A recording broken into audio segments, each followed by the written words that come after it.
একই সাথে অনেকগুলো সালোয়ার কাটিং করলাম।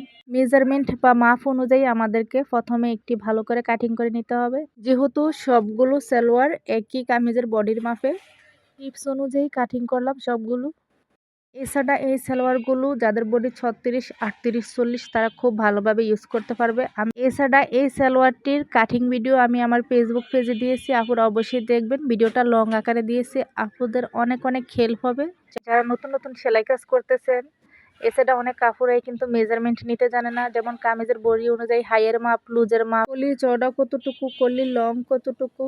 তো অনেক কাপড়াই কমেন্ট করে, তো কমেন্ট পড়লে কিন্তু বোঝা যায়। এছাড়া আমার প্রত্যেকটা সালোয়ার আমি কলি দিয়ে তৈরি করছি। এছাড়া ইউটিউবে বা ফেসবুকে আপনি কলি সহ ভিডিও খুব কম পাবেন, তাই আমি মনে করি এই ভিডিওগুলো অনেক অনেক গুরুত্বপূর্ণ। আপুরা অবশ্যই তোমরা শেয়ার দিয়ে রাখবা যাতে পরবর্তীতে দেখে দেখে কাটিং করতে পারো। এছাড়া আমরা কিন্তু প্রতিদিন ভিডিও আপলোড দেই, আর প্রতিদিন ভিডিও আপলোড দেওয়ার কারণে এই ভিডিওগুলো পিছনের দিকে চলে যায়।